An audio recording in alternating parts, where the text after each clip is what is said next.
بسم الله الحمد لله الصلاة والسلام على رسول الله صلى الله عليه وسلم. السلام عليكم ورحمة الله وبركاته. وبريين كينيا علماء كينيا نانو الدار خلاصتين واركمتن ولما قلت تكتكم مكان أون حفظا دانو الفاتوان تهيف جزا خيسن جال ربي تربي سري هاقل شو حواسن كينيا جالتمون أبوتين كينيا أكسما شمرني في درجة خيني عاسام موتم مالا خن نجينا صدر كان كنست أركمتن هندي جزاء خيسن إسلام ما بريد دو تنافي إيمان الربي جزاء سني هاجل چونجا إني لما فارا وانتين جل شو بربادو قامني نجينا خاصة أركمهون أكا منامري غودينا منامري دموت إسلام ما غودينا هرجة تاتيت عاسا نجينا بلشين سيجارين جرا چورا aduu keessa akkana dhaabbata caasaan kun nageenya eeguudhaaf waan ta'aniif isaan kana galateeffatuudhaan barbaada haa galatooman jazaa isaanii waan ifi jaalatu rabbi isaan haa jaalatuun jee Allahu akbar. Caasaan akka nu eegu jiran kun bakkuma jiranii taraa takka harka haa ol qabaniin jee du'aayin godhaa fi aaminaa jaanii mee takkitti harka ol qabaa rabbi sinaatiisu budaan isin hin harkin bohodduu aamin hin jettanii qaba aboo aamin jee budaan isin hin harkin nageenya waaraa rabbi isin haakan nageenya waaraa rabbi nuu haakan lafa tanaa nuu haakan biyyattii teenya guutuudhaaf nageenya waaraa rabbi nuu haakan abbaan ilmoo irraa haa gammadu mootummaan ummata irraa haa gammadu ummanni mootummaa irraa haa gammadu qaamni jiru haati mana abbaa mana irraa haa gammadu abbaan mana haadha mana irraa haa gammadu sokkituun hundi manatti haa galtu sokkituun hundi manatti haa galtu hawal dhabe hundi walitti haa araarsu nageenya waaraa biyya teenyaaf rabbi nuuf haa kennu bobbeenee nagayaan galuu rabbi nuuf haa kennu warra nageenya dhaban haa akka lammii filistiinaa hunda rabbi irra haa dhaabbatu rabbi isin haa tiiksu caasaan keenya galatoomaa jechuu barbaadeeti beekus waan rabbika karatti aansuudhaan obboleeyyan keenya namni as dhuftan kun hundi guyyaan irraa kun guyyaa guduunfaa ulamaa irraa namni qaamni jiru kun hundi qaamni as jala taa'ee waa dhaggeeffatu ulamaadhaan nu keessa jira qacaayaa tana keessa taa'u jiru wallaalaas ni qabna hayyuu ni qabna beekaa ni qabna akkasuma xiqqaa guddaadha qabna manguddoodha qabna kun hundinuu qooda asirraa eeggata waan ta'eef ergaa islaamummaadhaa gaggabaabsine walii dabarsina bismillah jara keenya dhugaa dubbachuudhaaf muhaadara kana kananiisi jummaa salaatu inni ulfaata gaafa dura jummaa nagayaan salaatu inni ulfaata afaan guuttatanii waa dubbachuudhiisi jummaa salaatanii nagayaan galuu inni ulfaata barumsi diin islaamaa halkan baratamaa ture muka qabsiifatanii loohaarra katabatanii halkan ture arra dirree tana keessatti abbaan majliisa barsiisu mul'ata beekamtii akkanaa majlisaaf kanname hawaasni qoodarraa fudhatee carraa bakka tanaa arkachuun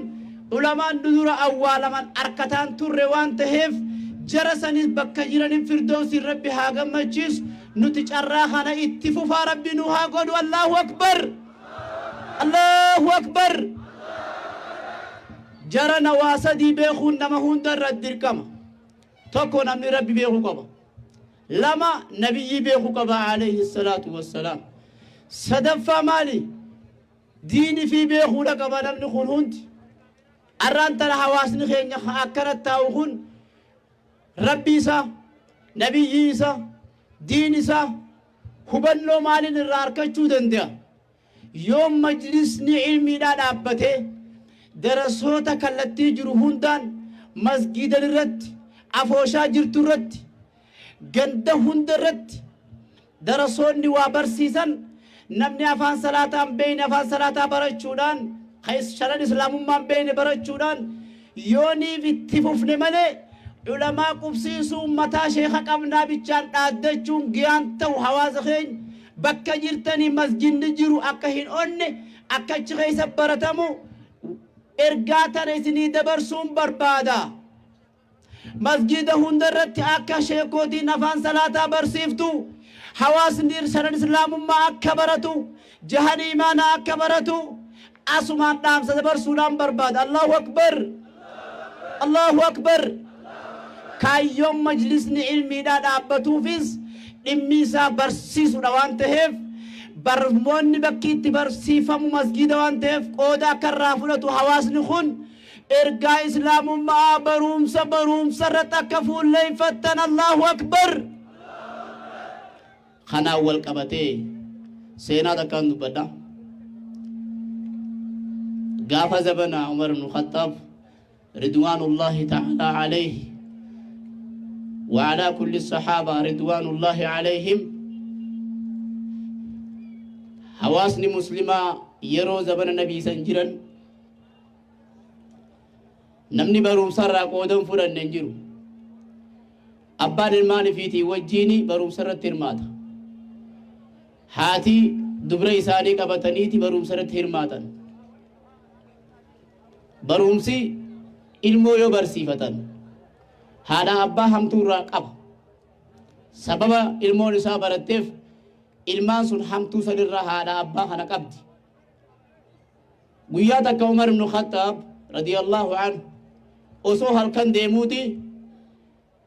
intala takka dhagahe ta haati gorsa kannituuf haatitu madrasaaf dandehe intala tanaan haati maal jetti yaa intala tiyya guyyaan magaalaadhaa boru aanan keenya kun xiqqoodha naggaadee aananiiti haati isiidha aanan keenya kun xiqqaadha bishaan itti dhaqii gurgurii jetteen haati ilmoodhaan intalti madarasaa sahaabootaa keessaa baratu jirti habarsiisaa jiru warra nabirraa waa barateet mijiyyoota barsiisu jiran ulamaan jechu achirratti intalti tun maal jette ummaa isiitiin dubra kana rabbiin waa kannu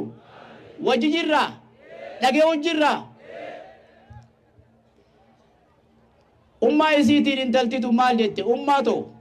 walgayii Umar kaleessa nuu dabarse irratti ummanni islaamaa akka wal hin shawwadne wal hin gowwoomsine aanan bishaanitti akka hin naqne dhadhaa fi muuzaa akka walitti hin makne daakuu adda addaa akka walitti hin makne horii birriissanii magaalaa geessanii akka waan aanan qabuutitti akka hin gurgurre Umar akkana jedhee dhaamsan dabarsinee hiyettiin amiirri islaamaa jennaan haati maal jette Umar amma nun arku yoo bishaan waliin laayineesi inni ajajaa dabarse atin sanaa jirrakkatin ideen magaalaa geessi aananii fi bishaan waliin naqii jettee naati tun ilmoon tun ammas jalaa nafne yoo Umar nu arkuu baate rabbiin Umar sun nun arkuu ummaa jettee intalti tun jara keenya Allahu akbar arra intala akkasii barbaanna dila kana dhadhaabbatu kana keessa dila kana taa'u kana keessa intala akkasitti eebbifamtee ummata islaamaa tajaajilu jirtu san barbaanna banaa hedduu qabna banaan nuti qabnu hawaasni keenya dilli taa'u kun dhaabaa dagaleg yaa innaa heddommina yoo wal bira qabne farsantaa ulamaa daasa kana keessa sharaa kana keessa jiru yoo wal bira qabne namni kun yoo kana dhaabanii walit dagalee itti galcha walqiya banaa nama waa baratee qabna qaama waa baratee banaa qabna namni keenya banaan guddaan nuti qabnu bakka ganda jirutti ulamaa majlisaa qubsiisuudhaatu nurraa eeggama san ta'uudhaaf namni nama kana oomishu madrasaa nama kana oomishu manarraa jalqabuudha qaba nabiin alayhi salaatu wassalaam alaamaa qiyaamaarraa wallaalaa bal'ataa jedhan ulamaan addunyaa gubbaadhaa deemaa jedhan alayhi salaatu wassalaam arra wanni sun harkaanu qabdi namni waa barate ganda tokko keessa nama 3-4 hin caalu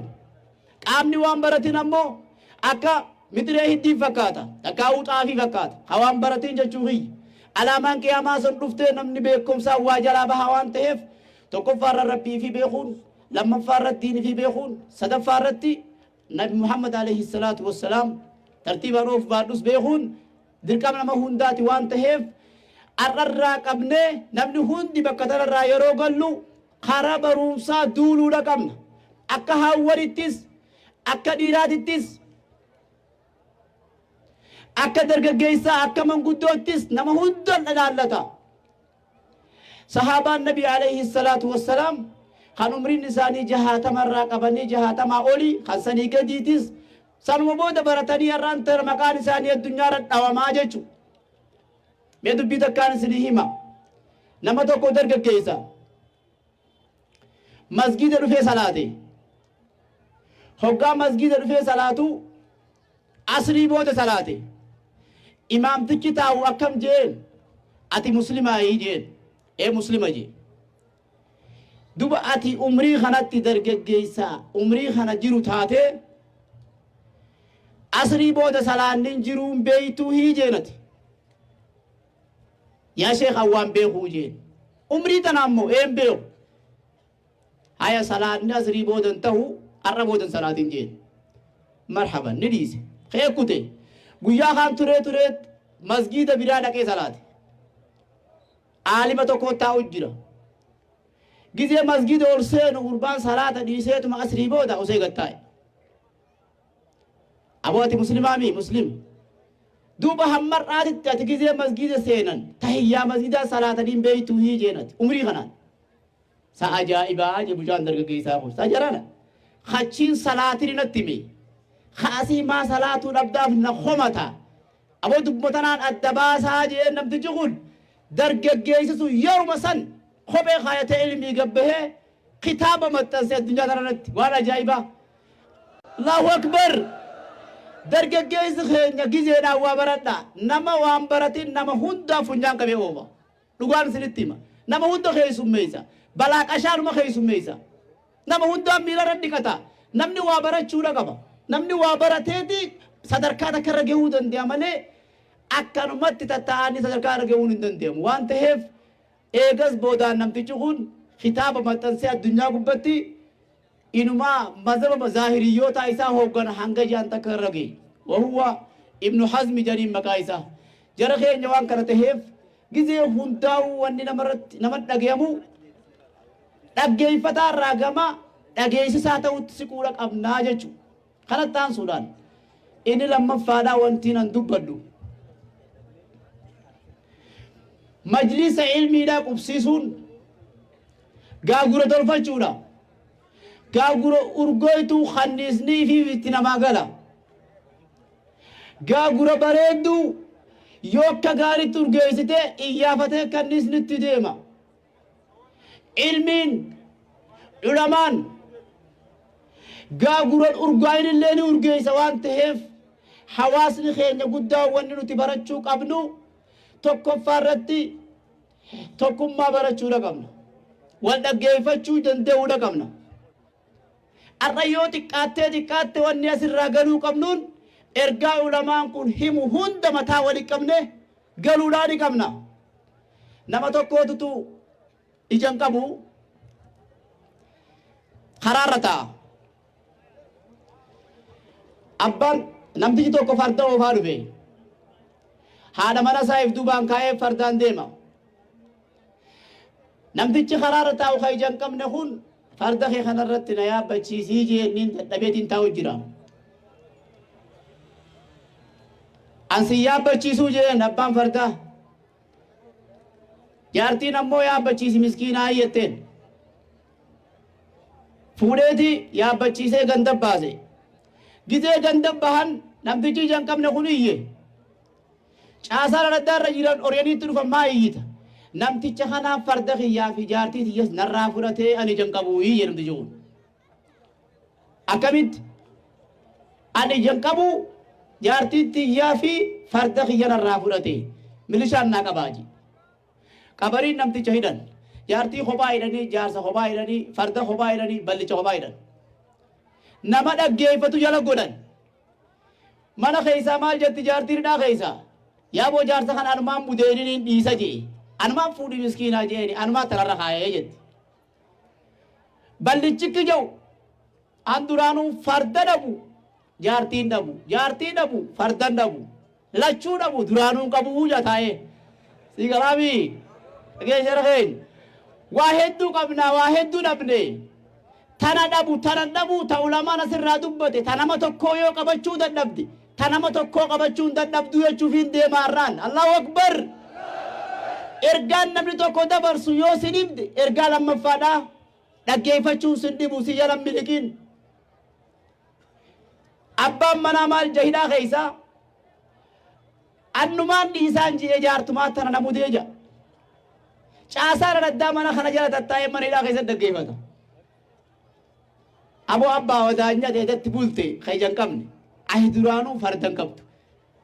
jaartii sin qabdu si du'aa ibbule farda dhabu jaartii dhabu fardan dhabu yoo nun daa'uu dhabe duraanuu qabuu si dubbatu jira cubbu namarra keeysee jedhin ballicha kanaan siif galaabii Allahu akbar akka tana dhabu osoo hin tahin ergaa asirraa waa qabatanii galuudha ammuma qalbii keeysan niyadha ikhlaasa rabbiin waa qannu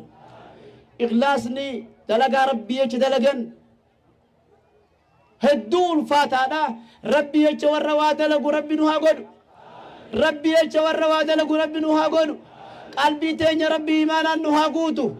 rabbiin qalbii teenya imaanaan nu haa guutu warra asirraa waa fudhatee galu rabbirra nu haa godhu bismillah alhamdulillahi rabbil aalamiin assalaatu wassalaamu alaa rasuulillahi sallallahu alayhi wasallam jara keenya dhimmi bishaanii tokko gizee hunda dhaamamu jira rakkoon naannoo garii aanota garii wal fakkaata waan ta'eef bishaan rabbiin intala dubartiidha ta iimaana qabdu zamzam rabbiin numa baase rabbiin bishaan bal'aa kaummanni irratti waliin dhabne kanama hunda wal gehu rabbi isin haa baasu rabbi nu haa baasu du'aa'ii ulamaan teenya sirra ol bahanii ka bishaan hin dubbanne bu'an jechu maafiin alistii de'e malee acuftii nu daagalaanaati waan ta'eef du'aa'iin nu dura dabartee uni geeysi asuma irrattiin dhaabaa obboleeyyan keenya rabbi isin haa jaalatu dhabaan rabbi isin hin rakkisin harka namaa rabbi isin hin kajeelchisin fuula hiriyyaa teessanii dhabaan isin hin dhaabin rabbi waan qabdan keessa barakaa isin haa kaa'u dhabdanii ala isin hin barbaachisin ka isin ge'uu fi ka isin hin geenye isin hin tuffatin beekomsaan isin haa dagaagsu qabeenya giyaa rabbi isinitti haa kennu kannatuu rabbi irra isin haa kaayu dhabdee alatti hin barbaadin rizqiin tee fagaattu si haa dhiheeysu dhihaattu si haa bilchaattu si haa nyaachisu ifii dalagee rabbi gurra isinitti haa godhu bookee assalaamu alaykum wa rahmatullaahi wa barakaatuhu Allahu akbar egaa amma hoddommaattanii jirtanii akka reefuutii miti cilfaa bira qottanii anqoftiin takbirtaan asirra akkaan isin hin moone qofaan isin dhaama dhaamsaa fi du'aayii sheekkootiin keenya amma nuuf dhaamanii nu godhan kana hundaa'u qanqalloo gubbaan banaadhaa tan keeysi bal'aa tan jalli cufaadhaatitti warra hammatee qabatee galfatu rabbi nu haa taasisu inshaallah